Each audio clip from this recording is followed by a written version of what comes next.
Que Dieu soit loué. Vous savez, nous allons poursuivre notre enseignement sur ce que Dieu fait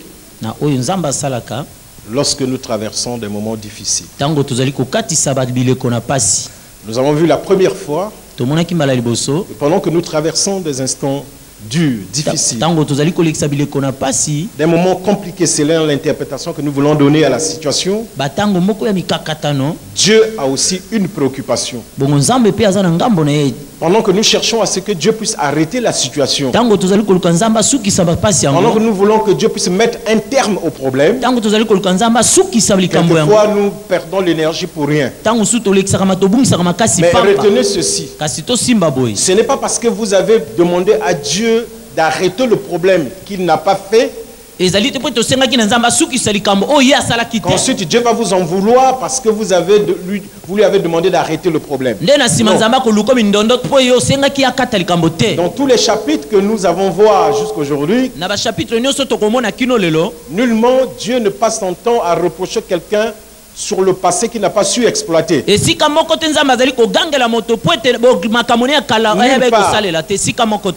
ne te dira pas, mais oui, tu as passé ton temps à faire ceci. Non. Dieu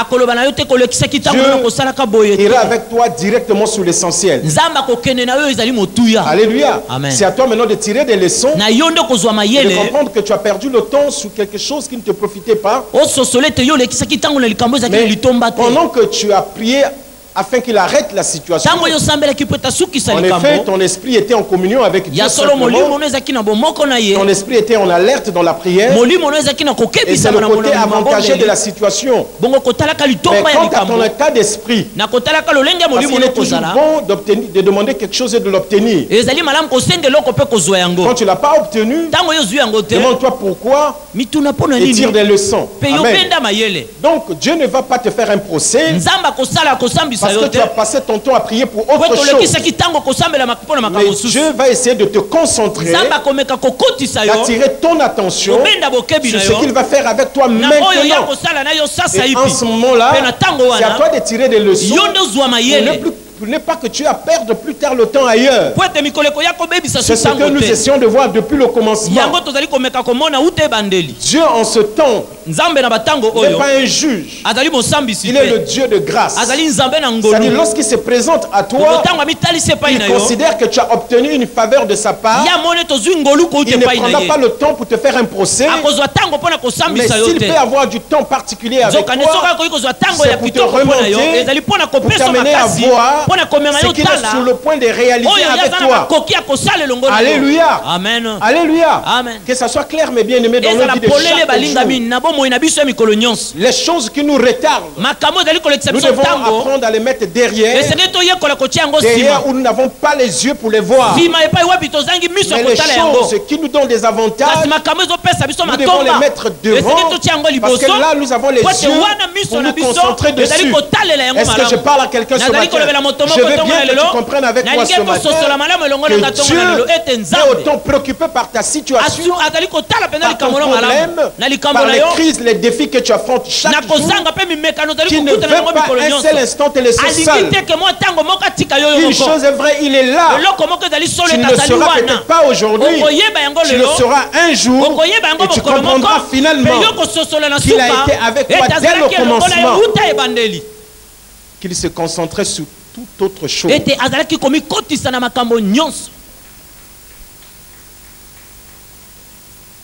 Alléluia. Amen. Quelquefois, nous passons du temps à faire des grimaces, à faire des démonstrations de force que nous avons la foi. Mais quelquefois, ce n'est même pas là. Dieu nous attend ailleurs. Hier, j'étais en train de suivre un match de football. Et puis il y a un de ces attaquants qui passait tout son temps à dribbler et puis qui ne marquait pas. Et puis finalement, l'un des commentateurs a dit, c'est là les problèmes avec les joueurs. Le sélectionneur, ce n'est pas simplement, il va pas simplement, ce que le sélectionneur recherche, ce n'est pas tes dribbles. Mais c'est que tes dribbles donnent comme résultat à la fin. Ce que le sélectionneur veut, c'est des buts. Et si les buts peuvent passer par des dribbles, c'est bon. Alléluia. Amen. Parce que les dribbles font ton succès. Mais le but, c'est la victoire de toute l'équipe. Alléluia. Donc quelquefois, il est bon de savoir que tu peux vanter ta foi, tu peux vanter tout ce que tu fais comme expérience, mais tant que cela n'aboutit pas à quelque chose qui donne la gloire à Dieu et à tous ceux qui croient au même Dieu que toi, tu es en train de travailler ta propre célébrité. C'est pour cela que quand les moments les plus compliqués arriveront, les gens ne seront pas solidaires avec toi parce que jusque-là tu n'as travaillé que pour toi-même. Alors nous allons lire notre texte de tous les jours. Souvenez-vous que nous sommes dans Actes le chapitre 12. Nous avions commencé le premier texte du verset 1 au verset 5. Le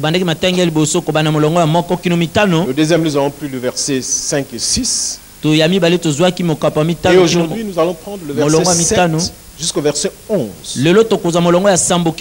Actes des apôtres, le chapitre 12. Verset 7 à 11. Bien, vous savez que nous avons vu dimanche passé, Pierre était en prison, lié de deux chaînes, et Pierre dormait entre deux soldats. Et nous avons vu que voilà quelqu'un qui a les pieds et les mains liés de deux chaînes. Nous allons même voir qu'il a été déchaussé. Mais il a quand même l'audace de dormir entre deux soldats. Qui peut avoir sommeil à même le sol entre deux soldats enchaînés. Et il sait que demain à la première heure, il doit être présenté devant un juge. Un juge méchant. Personne ne peut avoir sommeil. Mais Pierre a eu sommeil parce que Dieu s'était occupé de son cœur. Et nous avons vu, quand nous traversons les moments difficiles, Dieu se préoccupe d'abord d'organiser notre cœur afin de le stabiliser pour que nous soyons capables d'affronter et le miracle et les défis qui vont s'ajouter à ce qui existe. Alléluia. Amen. Donc cet homme dormait. Et la Bible dit que pendant que lui dormait, tous ses ennemis comptaient sur les gardes, sur les chaînes et sur les souffrances qu'on lui a imposées. Tu m'entends bien? Retiens ceci. Ceux qui ont arrêté Pierre ont toute leur confiance sur les sentinelles, sur les gardes. Ils ont toute leur confiance sur les chaînes qu'on a mises sur lui. Ils ont toute leur confiance sur la prison. Ils ont leur confiance sur les gardes qui sont autour de lui. Est-ce que vous m'entendez bien? Tous les ennemis de Pierre, tous ses adversaires, tous ceux qui en veulent sa vie, ont confiance aux choses qui gravitent autour de Pierre pour arrêter sa paix, pour anéantir ses forces, pour casser son espoir, pour briser son mental et pour détruire sa vie. Ils ont confiance en leurs armes. C'est pour cette raison que pendant que les ennemis de Pierre regardent aux choses qui font mal, Pierre ne regarde pas aux choses qui font mal. Pierre regarde aux choses qui vont lui donner la force, c'est-à-dire la confiance en Dieu. Je veux que tu te dises au-dedans de toi, pendant qu'il y a l'attraction du mal, quand il y a la pression de l'adversaire, l'adversaire regarde à sa force, l'adversaire compte sur son pouvoir, il compte sur sa force de frappe. Mais toi non plus ne regarde pas à ces choses, parce qu'elles vont te faire peur. Mais ferme tes yeux et pense au Dieu puissant. Si tu ne peux pas fermer les yeux, ouvre les yeux, mais regarde ailleurs. Fais comme David. en face des soldats, en face des gens qui le poursuivaient. Il a regardé leur armée. Il a regardé les montagnes. Il y avait des militaires sous les montagnes. Il a regardé sous les arbres. Il y avait les soldats. Sur la vallée, il y avait des militaires. Et David a commencé à dire, je lève mes yeux vers les montagnes. D'où me viendra le secours? Il n'y a rien sur les montagnes. Jusqu'à un moment donné, David regarde à côté et puis il voit un berger qui est en train de protéger ses brebis. Alors il regarde le berger et il pense à son Dieu et il dit, l'Éternel est mon berger, je ne manquerai de rien. Je ne manquerai de rien. Et il va dire, le secours maintenant me vient de l'Éternel qui a fait le ciel et la terre. Il vient de là mon secours. Je ne regarde plus aux choses qui me font peur, aux choses qui me démobilisent, aux choses qui me défragmentent. Je ne regarde plus à ces choses-là qui font éclater ma joie, ces choses-là qui alimentent la peur, ces choses qui augmentent l'angoisse.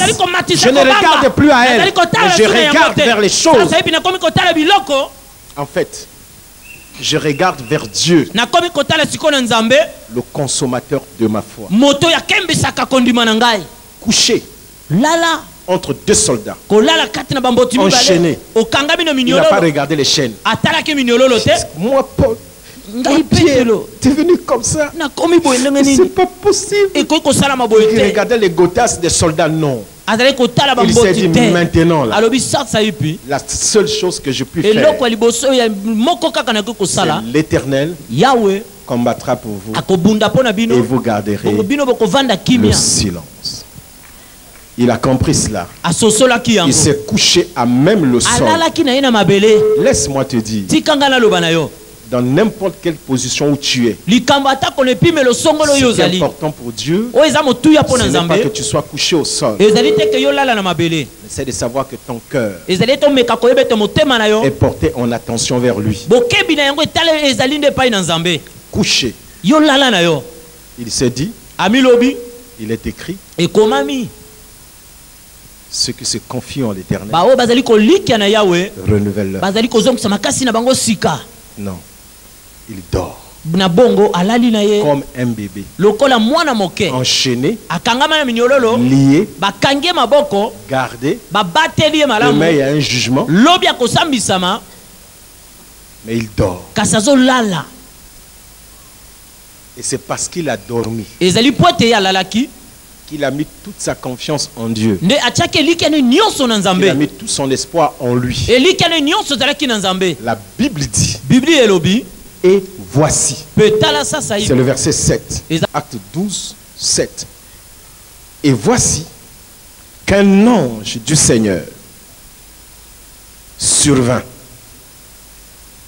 et qu'une lumière brilla dans la cellule. Oh, j'aime ça. Alléluia. Amen. Vous savez pourquoi? Il n'y avait pas de lumière dans la cellule. Dieu n'a même pas peur du noir. Par où est rentrée cette lumière?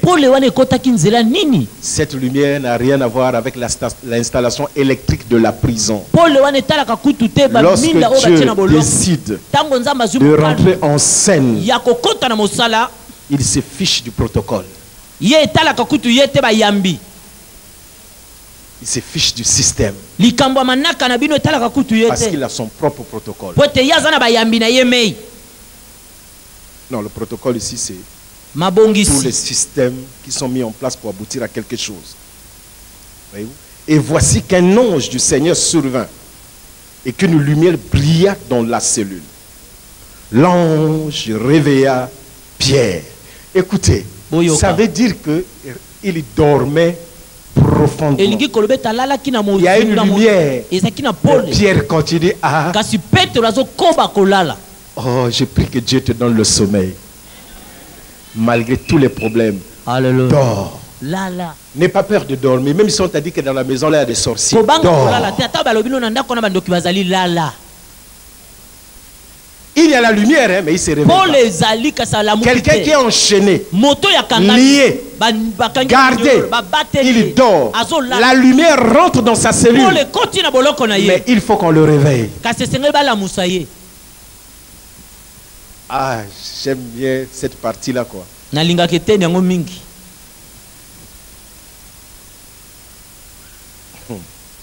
Il y a la lumière, il faut qu'on le réveille. La Bible dit l'ange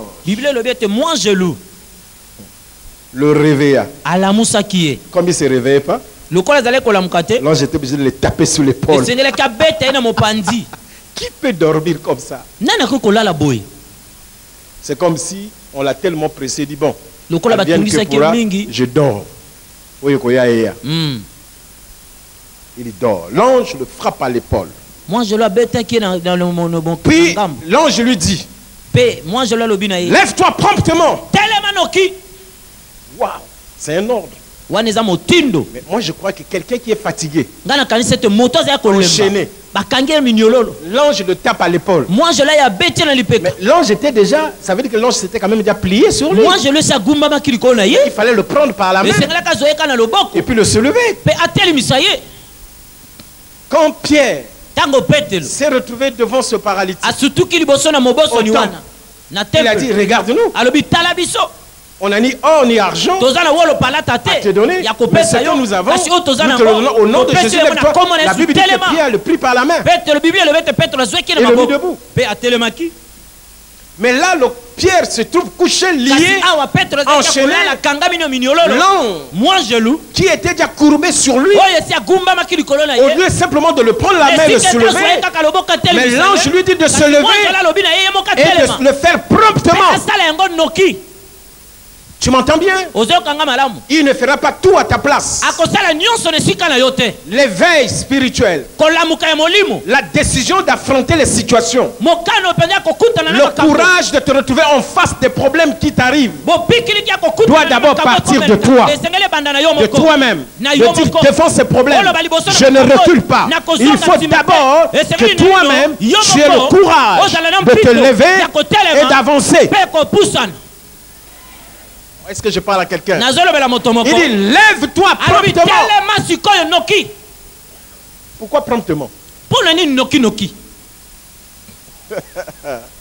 Vous savez, Dieu est trop bon. Et la Bible dit, quand il s'est levé,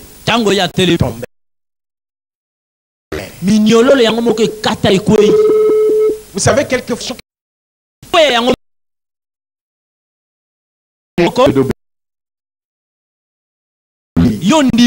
sans réfléchir.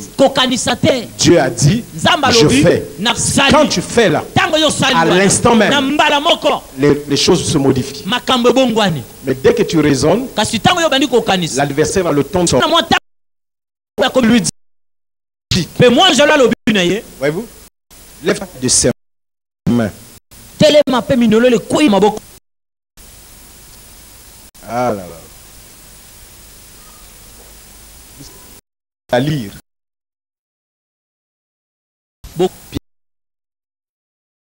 Que nous. Il n'était pas instruit comme toi et moi. Il n'est pas allé à l'école aussi longtemps. Comment le privilège au même Dieu que toi et moi. Pierre n'avait pas là dans la prison la petite Bible Généreuse. Il n'avait rien. La lecture se faisait au temple. Tout ce que Pierre avait, c'est la parole qui était dans son cœur. Les prédications de Jésus qui avait saturé son cœur. Nous avons chanté. Oh cher Saint-Esprit, sature.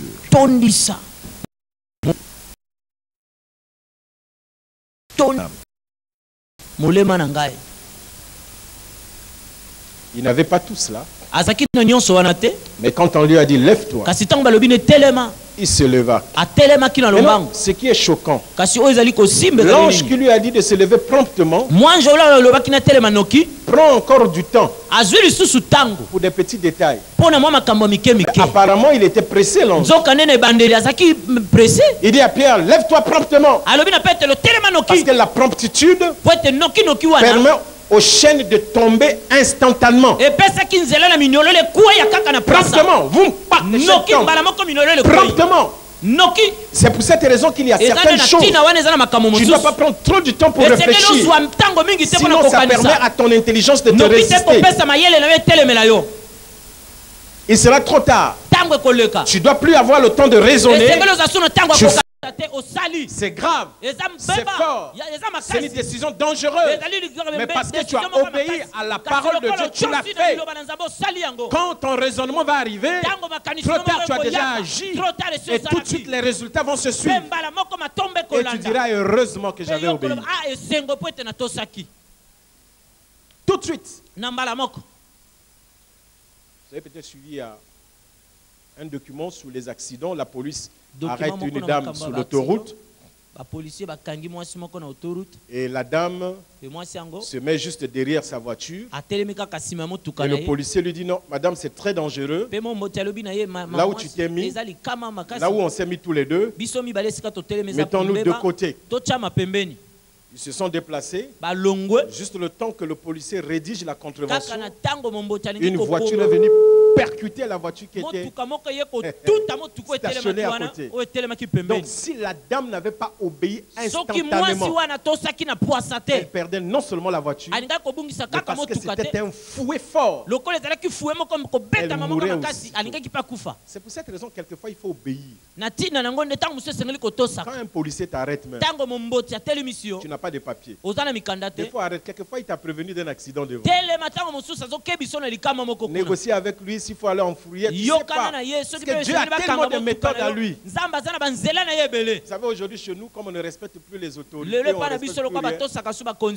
Là en ville, j'ai vu un policier arrêter un taxi. Le taxi l'a regardé, a fait ça. Il a continué, le policier a appelé ses collègues, il a fait signe vers le score pour que le monsieur s'arrête. Heureusement que c'était le feu rouge, donc d'autres voitures étaient devant et les policiers ont quadrillé là, 3 policiers pour qu'ils s'arrêtent. J'ai dit quelqu'un comme ça, c'est très dangereux même pour lui. Parce que vous savez, à l'époque, quand nous étions enfants, je vous dis là, c'est des petites choses, hein. Le feu rouge, je respecte. Tu vois que les voitures sont alignées. Si tu es pressé, quitte ta maison, attends, respecte la ligne. Ce sont des petites choses qui vont te éduquer dans la vie. À être patient, à respecter les priorités des autres, à respecter aussi le temps que les autres ont pris pour être là avant toi. Nous sommes dans un pays où on se fiche des autres. À l'époque, je demandais, mais je dis, mais pourquoi le vert? Et le frère qui était là me dit non, le feu vert, ça veut dire ton avenir est promoteur. Tu peux aller en vitesse. J'ai dit le jaune. Il a dit le jaune, ça veut dire qu'il faut ralentir un peu, tu as trop bu. J'ai dit le rouge. Il a dit le rouge, c'est le sang. Si tu passes, tu vas faire un accident. C'était simple. C'était une façon de parler, mais c'était aussi une méthode pour bien éduquer. Ce qui est encore plus grave, je revenais du côté de l'immigration, feu rouge du score. Il y avait un officier de l'armée en tenue. Devant moi. Il est arrivé, il y a eu le rouge.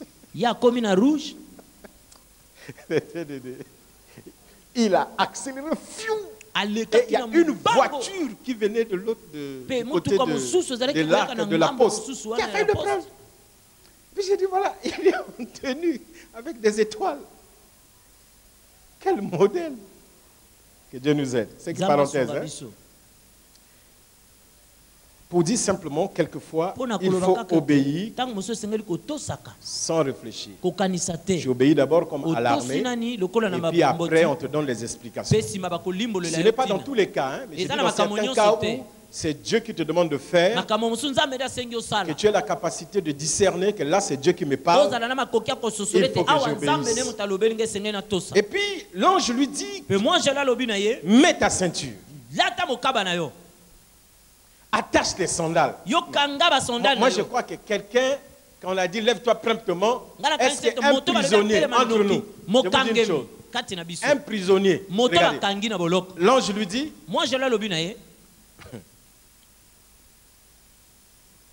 mets ta ceinture, attache tes sandales, enveloppe-toi de ton manteau. Un prisonnier qui veut fuir, est-ce qu'il prend le temps pour tout ça? On est tu es en prison là. Quelqu'un qui vient, il enlève avec la clé, il enlève la chaîne, il dit monsieur, qu'est-ce que tu fais? Tu ramasses la ceinture, tu prends les chaussures, le manteau entre les mains, tout ça tu vas mettre quand tu seras dehors. Est-ce que tu m'entends? Tu vas prendre la fuite, c'est quand tu vas te retrouver dans un endroit sûr, tu vas attacher la ceinture, mettre tes sandales et puis comme c'était certainement en hiver, mettre ton manteau.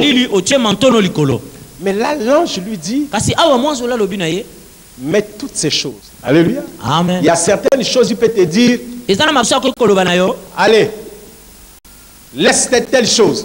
Vite. Tu laisses vite. Maintenant, la réponse qu'il doit te donner après, là, ça traîne un peu. Mais pourtant, c'est Dieu qui m'avait dit de laisser. C'est comme les gens que Dieu suscite pour aller dans les missions de faire des pays étrangers, dans des villages où il n'y a personne. Ouais, nous avons le cas d'Abraham. Dieu lui dit, quitte pas, Abraham, quitte, vite, il part. Le reste, ça a pris tout le temps que ça devait prendre. On est ensemble? Il te laisse. Va à l'étranger. Laisse. Va t'installer dans tel pays. Doucement. Le temps d'attacher la ceinture. Tu as trop maigri. Donc la ceinture ne tient plus. Il faut mettre un nouveau trou. Tu prends tout le temps de mettre les sandales. Le vent. Il y a de faire une adaptation et puis mettre le manteau, tout ça, ça prend du temps.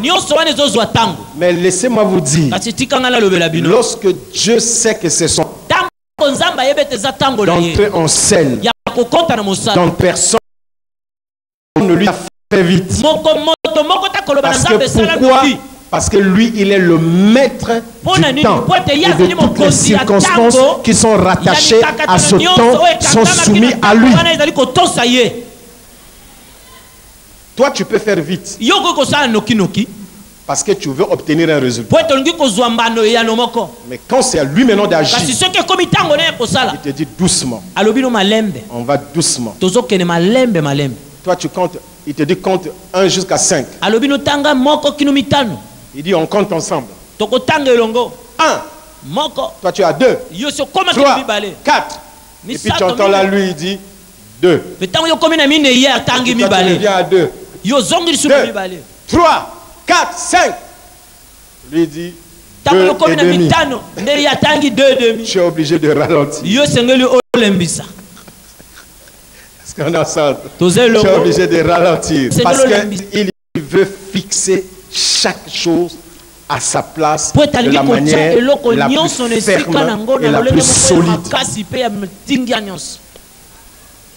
Pour que quand il a fait, il est sûr que personne dans le ciel, sur la terre, n'ait le pouvoir ni la capacité de défaire. Quand vous voyez tout ce qu'on fait vite là, c'est compliqué. Hein? Aujourd'hui, même quand vous allez acheter une pièce, vous voulez acheter juste une clé. Une clé pour le véhicule. Une clé 13. Et le monsieur me dit, il y a 2 prix pour la même clé, pour les 2 clés. Il me dit l'original. Ou le piraté. Et toi tu vends les 2. Le problème c'est que Dieu n'a pas de piraté. Dieu n'a que l'original. Donc il prend tout son temps. Comment toi-même tu peux proposer à quelqu'un et l'original et le piraté? À toi de choisir. Alors, c'est là que Dieu commence à nous éclairer. Pierre, verset et le il ne savait pas que l'intervention de l'ange était vraie. Mais il pensait avoir une vision. Quelqu'un, l'échelle tombe. Lui-même, il met sa ceinture. Il porte ses chaussures. Il met son manteau.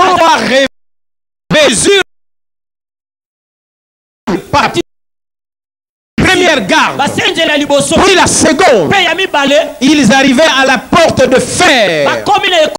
La dernière porte qui mène à la ville.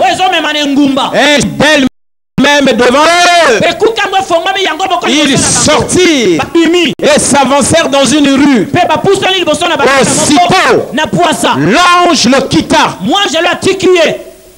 Revenu à lui, Pierre dit, maintenant, je sais vraiment que le Seigneur a envoyé son ange qui m'a délivré de la main d'Hérode et de tout ce que le peuple juif fait. Attendez!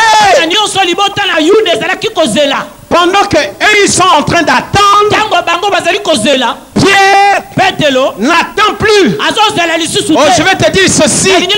Pendant qu'ils sont en train d'attendre, Pierre n'attend plus. Les choses ont déjà changé. Ils avaient tous dormi. Mais ils n'ont pas tous dormi de la même manière. Dans le sommeil, un miracle s'est opéré. Nous sommes tous dans la même maison, en train de dormir, dans la même ville, dans le même pays. Mais lorsque nous allons nous réveiller, nous ne nous réveillons pas de la même manière. Quand vous vous êtes réveillés, moi je m'étais déjà réveillé depuis 4 heures. Je chantais avant les oiseaux, je chantais avant le coq. Les choses ont été déjà modifiées pour moi. Je suis déjà rentré dans ma journée. Quand vous vous réveillez à 6 heures, vous me trouverez déjà en avance. Quand eux se réveillent, Pierre n'est plus dans la prison. Les choses avaient déjà changé. Ce qu'ils attendaient, ils n'ont pas eu. Mais Pierre, ce qu'il attendait, il l'a eu. Vous savez, dans les 2 tableaux, ils étaient tous surpris. Pierre, surpris par le miracle. Les adversaires de Pierre, surpris aussi par le miracle. Mais la réaction n'est pas la même. Parce que pour Pierre, Pierre dit maintenant, je me rends vraiment compte. Je vais te dire ceci. On lui a dit, disons, l'ange lui a dit, suis-moi. Ce qui est important pour toi, quand tu traverses ces moments difficiles, sois sûr que tu suis Dieu, que tu es sur son chemin, que tu marches sur sa voie. La 3e chose que Dieu fait lorsque tu traverses des moments difficiles, la 3e chose qu'il fait, ce n'est pas de chercher à changer la situation, ce n'est pas de chercher à arrêter le problème. Mais la chose que Dieu fait, il cherche à manifester sa gloire et sa puissance dans ta vie. Quand tu as attendu, quand tu t'es confié en lui, quand tu as dormi dans la paix, tu as ouvert le chemin pour que la gloire et la puissance de Dieu se manifestent dans ta vie. Toutes les personnes qui ont vu la puissance de Dieu dans leur vie, quand ils traversaient des moments difficiles, ils vous diront que je ne m'attendais pas à cela. C'était de manière brusque, de manière spontanée, loin de toutes mes attentes. Je ne pouvais même pas m'imaginer que les choses se passeront ainsi. Oh, je bénis Dieu ce matin, parce que lorsque Dieu rentre en mouvement, il ne te donne pas un agenda, il ne te dit pas nécessairement que demain je ferai ceci, mais pendant que tu es dans ta paix, en train de dormir dans ta famille, en train de dormir dans ta crise d'argent, en train de dormir au milieu des injustices, au milieu de la méchanceté, pendant que tu es là avec tes bagages, tu ne sais pas où partir, en train de dormir dans la rue, pendant que tu es là, couché sur un fauteuil, pendant que tu es là sous un arbre, en train de te poser des questions, pendant que tu vois les belles voitures passer, tu vois les belles maisons en train de monter, lorsque tu vois les autres prendre les grands postes, tu es là avec tes vertiges, tu ne sais aller ni à gauche, tu ne sais aller ni à droite, que automatiquement, Dieu Tout-Puissant, à un moment où tu t'entends pas, il vient te taper à l'épaule, il te dit mon enfant, maintenant les choses sont passées, les choses anciennes sont passées, maintenant je vais faire des choses nouvelles. Tu regardes là, c'est vraiment lui qui commence à changer ta vie, loin de tout ce que tu attendais. Je vais dire à quelqu'un ce matin qu'un nouveau jour se lève. Il ne se lèvera pas pour eux, mais ce jour se lève pour toi. Parce que lorsque Dieu décide de te toucher, d'accomplir quelque chose dans ta vie, il ne t'avertira pas. Il n'a pas dit à Pierre, demain matin je vais te délivrer. Je vais encore te dire ceci. Aucun prophète n'avait reçu un message et venu dire à Pierre que demain un ange va arriver. Même les gens qui étaient en train d'intercéder dans la maison, personne n'a reçu un message pour dire que cette nuit, un ange va délivrer Pierre. Mais s'ils ont reçu des messages, Dieu leur a certainement dit, faites-moi confiance, Pierre ne va pas mourir, faites-moi confiance, ils ne vont pas le tuer. Je vais te dire ceci, même si tu ne vois encore rien, mais fais-moi confiance, fais confiance à la parole, fais confiance au Saint-Esprit. Tu ne mourras pas dans ce problème, tu ne seras pas vaincu dans ce problème, tu ne seras pas écrasé dans ce problème, on ne se moquera pas de toi jusqu'à la fin. L'ange de Dieu est déjà en mouvement, il a déjà un plan pour toi. 4 heures du matin n'a pas encore sonné. Il va arriver. Pendant qu'ils sont tous en train de dormir, il va déployer sa grâce et sa faveur dans ta vie. Loin de toutes les attentes. Quelqu'un qui dort. Non. Si moi j'étais le pasteur de Pierre, j'aurais dit à Pierre, mais comment Pierre, un grand intercesseur comme toi, tu es enchaîné et tu oses dormir au lieu de rester prier, lier les esprits de la prison, tu te mets debout malgré les chaînes. Je prends autorité dans cette prison. Mais au lieu d'intercéder jusqu'à la nuit, laisse-moi te dire ceci. Il arrive des moments où tu as beaucoup prié. Tu es fatigué. Le corps est fatigué. Tu as crié jusqu'au matin. Je croyais que tu allais prier jusqu'à 5 heures. Mais à 3 heures du matin, tu as senti la fatigue. Dors. Vous savez, ça ne marche pas toujours pour tout le monde. Paul, quand il était dans sa prison, lui il a chanté jusqu'au matin. Jusqu'à ce que les portes se sont ouvertes. Ça c'est un autre cas. Il y a des cas où tu es obligé de prier. Il y a des cas où Dieu lui-même. Même quand tu commences à prier là, tu as envie d'arrêter, mais tu sens toujours envie de prier. Tu veux dormir mais tu n'as pas sommeil. Tu sens que ça te pousse à prier. Là, Dieu veut que la victoire passe par ta prière. Mais lorsque Dieu lui-même veut opérer calmement, il te laisse dormir. Vous savez pourquoi? Parce que toute la journée a été très perturbée pour Pierre. Je vais vous ajouter ceci. Vous savez, quand Pierre est sorti de la prison, il n'est pas parti chez lui. Et il s'est rendu compte que là où il partait, c'est là où les gens étaient en train de prier pour lui. Quand il est arrivé, est-ce que les gens lui ont laissé le temps de dormir? Oh Pierre! Allez, les gens, les chrétiens le matin après, tout le monde est venu. Non, le pasteur est libéré. Mais là, tous ceux qui viennent pour te féliciter, je sais dire, dors. Demain, tu n'auras pas le temps de dormir.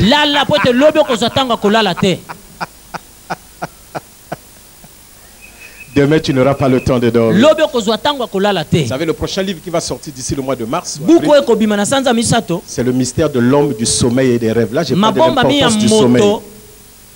Pourquoi Dieu a fait le sommeil dans la vie de l'homme? Alléluia. Et le sommeil. régule beaucoup de choses dans l'organisme. Vous savez, dans ce livre, je parle d'un sommeil qu'on appelle le micro-sommeil. C'est un sommeil qui dure moins de 10 secondes. Quelquefois, ça dure 3 secondes. Et ça peut te prendre au volant. Beaucoup de gens meurent dans les autoroutes. Donc, c'est un sommeil, tu peux être assis là, ça te prend. Ça dure moins de 10 secondes. Dès que tu te réveilles, tu as l'impression de sortir d'un profond sommeil. On l'appelle le micro-sommeil. Donc, il régularise beaucoup de choses dans ton organisme. J'avais entendu parler de ça jusqu'à ce que moi-même, je crois au mois de novembre, je revenais d'un voyage à Bruxelles en voiture. Et le lendemain, tôt le matin, je devais prendre l'avion pour aller à Abidjan, à partir de Paris. Maintenant, ma femme m'avait demandé de lui acheter quelque chose. Je n'ai pas eu le temps d'acheter. Et si je n'achetais pas cette chose, c'était grave. Mais bien aimé, c'est pourquoi quand tu es marié, tu vas voir aussi ton niveau de soumission. Donc je devais aller fouiller un magasin pour acheter quelque chose pour elle. Elle avait besoin de ça avant que j'aille à Abidjan. Donc, je prends la voiture. Il y a des embouteillages. Je me retrouve dans un feu rouge. Le magasin est à 200 mètres. Je suis au feu rouge fatigué. Mais bien aimé, tout d'un coup, je sens que je me réveille. Je suis comme ça. Et puis je me réveille. Je vois que je sors d'un profond sommeil. Je regarde autour de moi. Il y avait juste un taxi qui venait de démarrer. Donc, il n'y a pas longtemps que le feu vert est arrivé. Et celui qui était derrière moi n'a pas klaxonné. J'ai réalisé, j'ai eu le micro-sommeil. Si ça m'avait pris sous l'autoroute, non, je ne sais pas ce qui allait arriver. Vous savez, quand je me suis réveillé, j'ai dit plus jamais tu ne vas m'avoir. J'ai travaillé, j'ai fait tout ce que je devais faire jusqu'à 2 h du matin. Je n'ai plus sommeil. Ce sommeil-là est venu régulariser beaucoup de choses dans mon organisme. Gloire à Dieu qui a voulu qu'il y ait un feu rouge. C'est pourquoi je dis quelquefois quand le feu rouge arrête, parce que tu ne sais jamais. Si je ne m'étais pas arrêté au feu et que ça m'avait pris au vert, j'allais tamponner ce qui était devant moi. Donc, Dieu sachant que Pierre avait besoin de la force le lendemain, l'a laissé dormir. Ce n'est pas pour vous dire de ne plus prier et puis de dormir. Non, non, non. Je parle là du sommeil de Pierre. Il ne faut pas que tu ailles chez toi à la maison maintenant quand ta femme te dit viens prier. Non, le bishop a dit qu'on n'est pas toujours obligé de prier. C'est pas ce que je dis. Si tu es paresseux, reste pour toi paresseux. Ne mets pas ça dans le compte de Pierre. Parce que toi tu n'es pas enchaîné. Donc si ton mari te dit ça, non, laisse-moi dormir, le bishop a dit ça, va à la cuisine, prends une chaîne, attache-lui les mains. Parce que nous savons récupérer des versets qui nous arrangent là. Est-ce que c'est bon pour tout le monde? Vous savez, ça me rappelle un verset de la Bible. Écoutez. Bien. L'ange lui dit, maintenant que tu es bien habillé. J'aime ça. Je comprends maintenant pourquoi Dieu va dire par Joël, je vous rembourserai les années qui ont demeuré, les sauterelles, le gazelle, tous ceux qui ont mangé là, je vais vous le rembourser.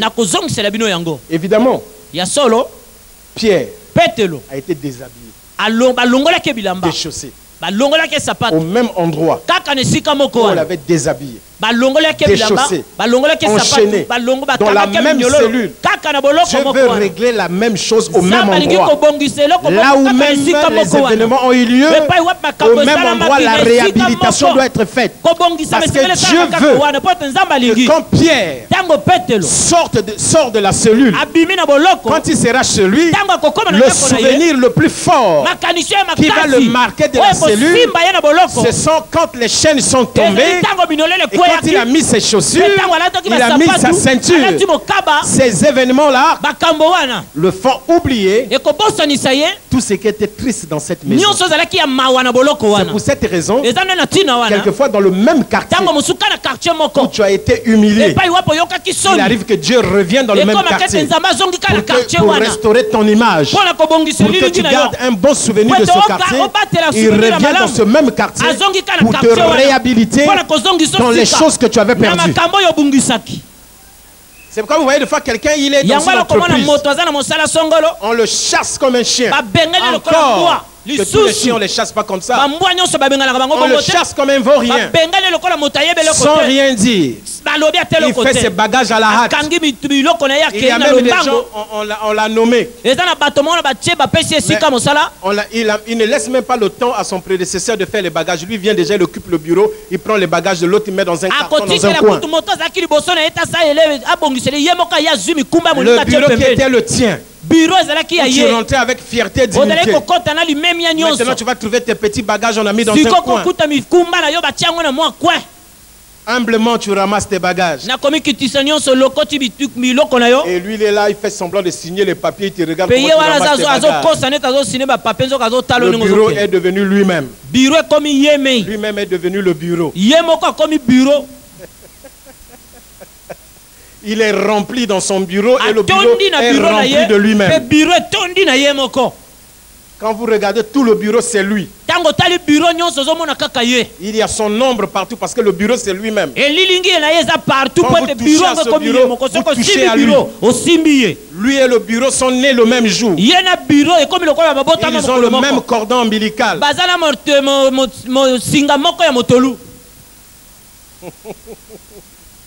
Et il te regarde. Quand tu as fini d'emballer, tu dis bon merci mon frère. Okay. Bonne journée. Il va te donner l'impression qu'il a beaucoup de choses à faire. Reste dans ton bureau. Un mois après, il est assis devant la télé. Le conseil des ministres, après cette réunion, 2 décrets présidentiels ont été signés. La première sur proposition du ministre Tan. On a nommé un tel tant. Deuxième, le ministre du monsieur qui est dans le bureau A. Le conseil des ministres a décidé le décret présidentiel que le monsieur ramasseur des bagages est nommé directeur général. Commencé à 8 heures. Le conseil des ministres a pris fin à 8 heures. Et lui il reste là. Sous place, son ventre commence à lui faire mal. Il dit à sa femme de lui faire l'eau chaude. La femme amène l'eau chaude, dit non, l'eau glacée. La femme amène l'eau glacée, non, amène-moi le riz. Il commence à avoir des vertiges. Parce que demain, il doit aller accueillir le nouveau directeur. Je veux parler à quelqu'un ce matin. Je dis que ton Dieu est en scène. Ton Dieu est rentré en scène. Pendant que tu es en train de dormir humblement, son ange est en route. Il ne vient ni en hélicoptère, il ne vient ni en avion, mais il vient à la vitesse de la volonté de Dieu qui doit s'accomplir dans ta vie de manière spontanée. La puissance de Dieu à l'œuvre à ton avantage.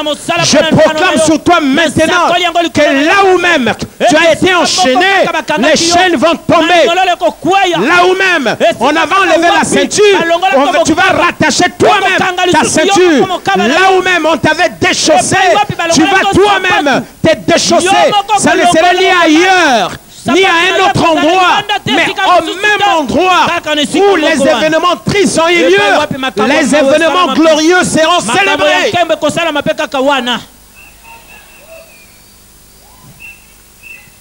Ça me rappelle, bien entendu, quand Pierre sort avec lui, oh extraordinaire. Ils sont arrivés à la première barrière. Il n'y a pas de militaire. Deuxième barrière. Personne. Troisième barrière. C'est la barrière la plus forte. Métallique. Quand ils arrivent, l'ange n'a même pas parlé. L'ange n'a même pas parlé. Ils sont arrivés devant la barrière. La barrière d'elle-même s'ouvrit. Je t'annonce ceci.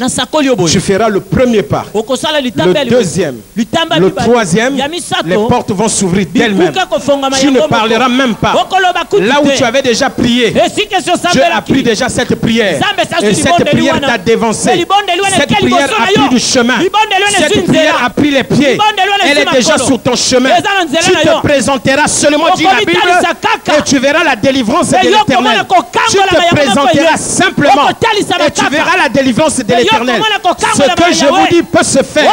Et je dis que non seulement ça peut se faire, mais ça se fait déjà dans ta vie. Ça se fait déjà dans ta famille. Ça se fait déjà dans ton foyer. Ça se fait déjà dans ton travail. Tu te présenteras seulement. Oh, c'est excellent, toutes ces choses. Il est en train de marcher. La porte s'ouvre. Oh. Est-ce que vous savez, quand vous marchez là, il y a des barrières qui tombent, vous ne voyez pas. On avait déjà tout prévu, les marchandises que tu allais acheter au nord. On avait déjà même prévu que la voiture se renverse. C'est pourquoi quand tu vas, tu reviens rendre grâce à Dieu. Tu es parti vendre, tu as fini de vendre, enlève ta dîme, rends grâce à Dieu. Parce que tu ne connais pas les barrières qui se renversent d'elles-mêmes. Des fois, quelqu'un te regardait comme ça. Dès que tu te présentes, qui lui a dit de changer d'attitude? La puissance qui se dégage. On dit à likambo na motote. Likambo kaka na oya linga telemela ngai. O telemeli ngai. Nguya na ngai telemeli yo. Est-ce que nguya na ngai telemeli yo? Oya ye kui. Yanga ye leki. Est-ce que je parle à quelqu'un ce matin? Amen.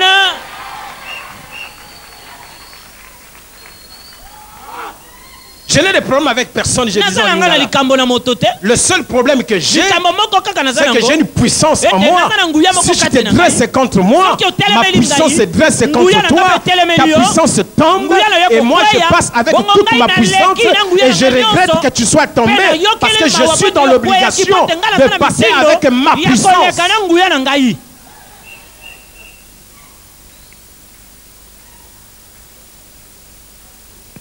Bien. Voilà maintenant que le monsieur, vous savez, ce qui est bien, c'est bien de marcher derrière un grand. Vous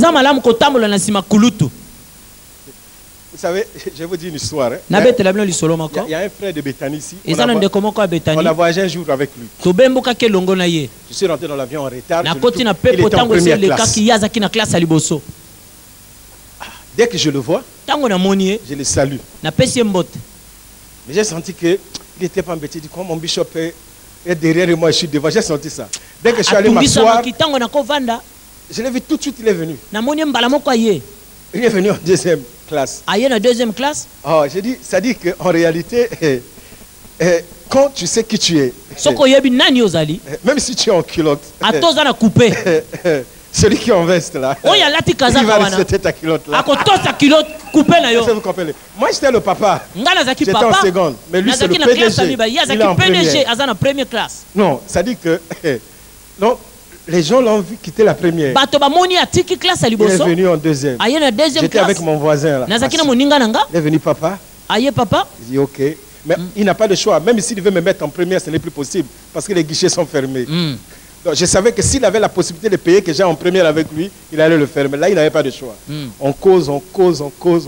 Et puis on dit, bon, il faut s'asseoir. Donc n'importe comment, lui doit repartir en première. Il est parti en première s'asseoir.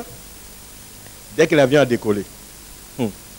La première qu'il avait payée là, en fait, entre lui et moi, on était à la frontière de la première et de la deuxième. Debout en train de causer. On a parlé, on riait, on causait. Quelqu'un qui a payé la première, il n'est pas assis. Le deuxième, il n'est pas assis, on était debout. On recule, des fois on vient tous les deux en deuxième classe, en classe économique. Des fois, allez, moi je rentre de l'autre côté. Allez, on parle. Et puis après, bon, on a eu sommeil, il fallait manger. On arrive à l'aéroport, on atterrit. Il me dit, bon, Bishop, moi je vais dans tel pays, je vais rester à Paris tant de jours. J'ai dit, bon, il me prend. J'ai dit, bon, moi je dois aller prendre une voiture là-bas. Et puis après, je dois aller prendre mon hôtel. Et puis, moi, je te accompagne. On va, je prends ma voiture. Je vais payer. Tu vois, lui, il passe devant. C'est moi qui paye. Ah, il a payé. Il dit, pourquoi tu restes combien de jours? Non, je dis, reste 2 semaines. Il a payé pour les 2 semaines. Vous savez, comment j'étais maintenant derrière, je le regardais. Quand quelqu'un devant toi, en train de résoudre tes problèmes, toi, tu as quelle attitude? Tu es comme ça. Puis après, en fait, tu as envie de lui dire résoudre tous les problèmes. Mais tu ne peux pas aussi lui dire de résoudre tous les problèmes.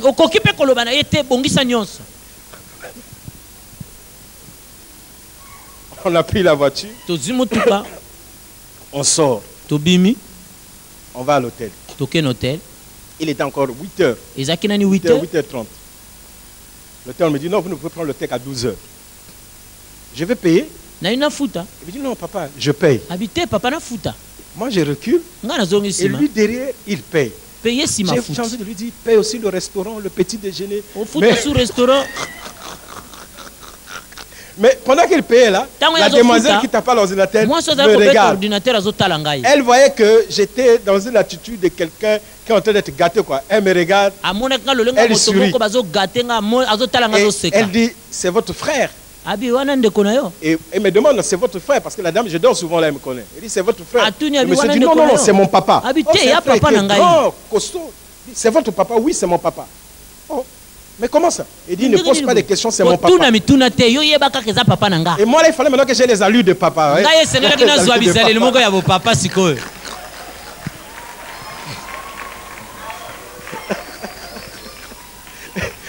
Vous savez, je me rendais compte qu'il était en train de résoudre tous mes problèmes. Ça dit, moi, j'étais surpris. Et puis, on finit. Il dit, bon, comme il n'est pas encore l'heure de prendre la chambre, on va au restaurant manger. On va dans un restaurant. Il dit, papa, commande tout ce que tu veux manger. Et dans la vie, là, ça dit que tant que je n'étais pas rentré dans l'avion, là, je n'aurais pas eu ça. On a mangé, il a payé. Après, allez, je prends le téléphone, j'appelle un frère qui doit venir me donner son GPS. J'ai dit, bon, viens à tel endroit, il faut venir à midi parce que j'ai le course à faire, tu m'amènes le GPS. Et puis je lui ai dit, bon, comme la voiture du frère là, son GPS là, les piles se déchargent, je vais acheter, on va chez Carrefour, je vais acheter des piles rechargeables. On va chez Carrefour. Pendant que je cherchais les piles là, je le vois en train de tourner là. Après, je le vois avec un carton. Il dit, non, papa, j'ai préféré acheter ton propre GPS. On va avec lui au comptoir. Pendant qu'il paye là, moi je regarde. Est-ce que je n'ai pas encore besoin de quelque chose ici?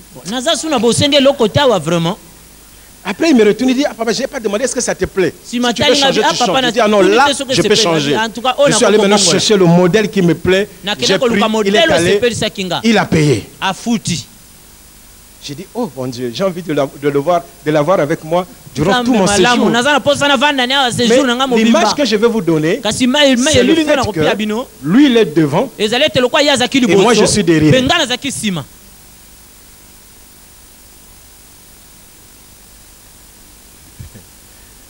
Lui, il est devant, moi, je suis derrière.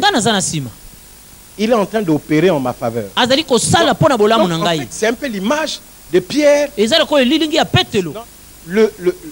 L'ange est devant. Il dit à Pierre, suis-moi. Oui. Et Pierre le suit. Il remarque, en fait, quand il a vu qu'ils ont dépassé la première barrière, il a commencé à vite se rapprocher de l'ange. Deuxième barrière, il dit non, le gars est trop puissant. Quand ils arrivent à la troisième barrière, la barrière bouge. Et dès qu'ils arrivent dehors, Pierre va s'approcher, il disparaît. C'est ça ce que j'aime sur Dieu. Après qu'il ait fait tout ça, il ne vient pas te dire qu'est-ce que tu vas me donner. C'est gratuit. Mais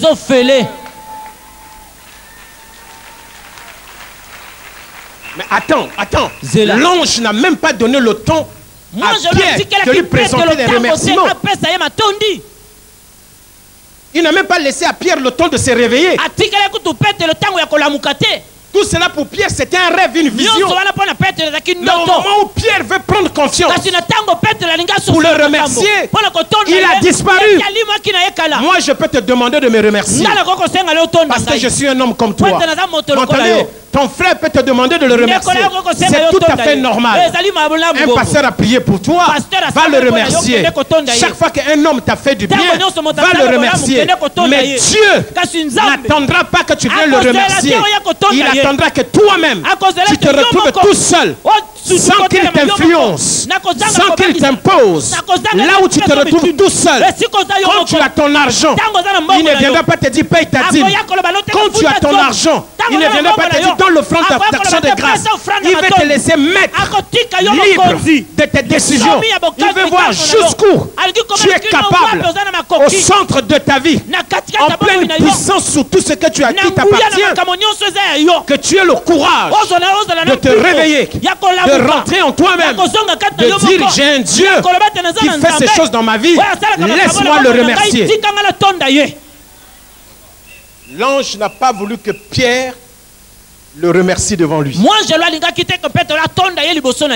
Pierre se réveille. Il dit, je réalise maintenant que ce n'est pas une vision. C'est vraiment Dieu qui a envoyé son ange et qui m'a délivré librement. Ce n'est pas comme ça. Dites, tu as vu quoi? Qui t'a délivré? Non, c'est moi. C'est le bishop Zabatu qui est venu prier. Non, il n'attend pas ça. Il veut que de toi-même, quand il a opéré dans ta vie, maître de tes pensées, maître de tes mouvements, de tes réflexes, que tu sois à mesure de se souvenir de lui. Quand toutes ces choses se passent, c'est comme un rêve. Je disais que ça me rappelle le psaume 126, verset 1. Quand l'Éternel ramena les captifs de Sion, nous étions comme ceux qui font un rêve. Mais ce n'était pas un rêve. C'est le rêve qui est devenu réalité. C'est comme un rêve. C'est la réalité.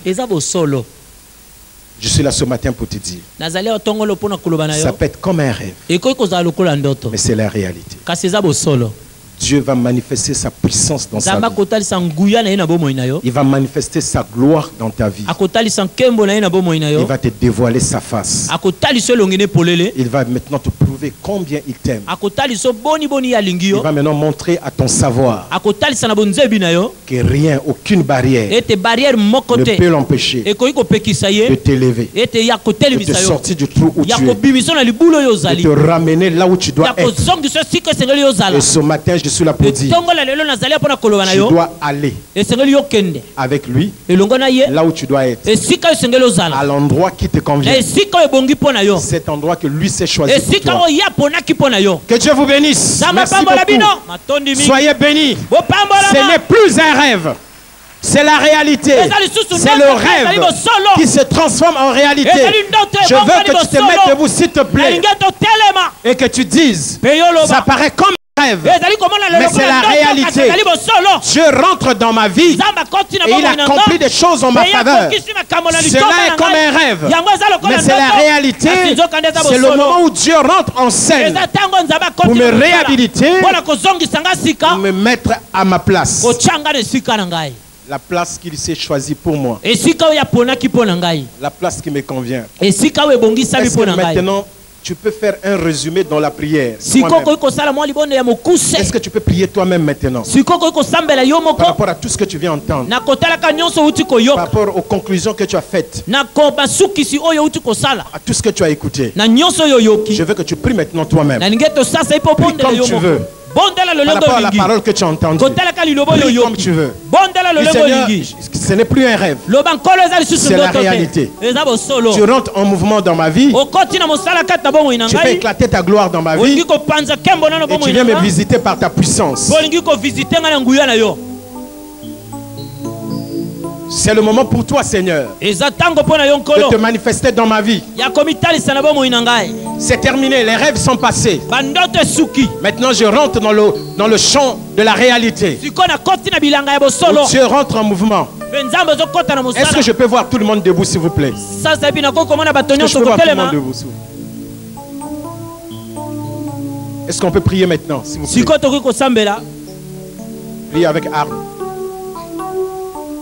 Est-ce que nous pouvons tous prier maintenant? Vous savez, je ne vous vois pas prier, s'il vous plaît. Est-ce que vous pouvez prier maintenant? Priez. Seigneur, je suis dans une situation telle que je m'attends à ta délivrance. Je m'attends à ton intervention. Je ne sais pas comment cela va se passer. Mais une chose est vraie. La réalité est là. La réalité est à ma portée. Tu manifestes ta gloire.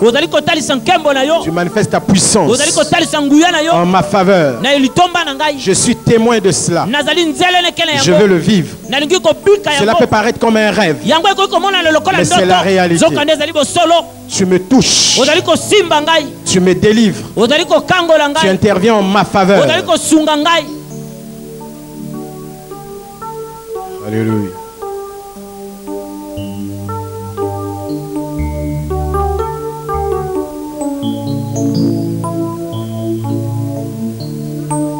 Parce qu'il vit, je n'ai rien à craindre.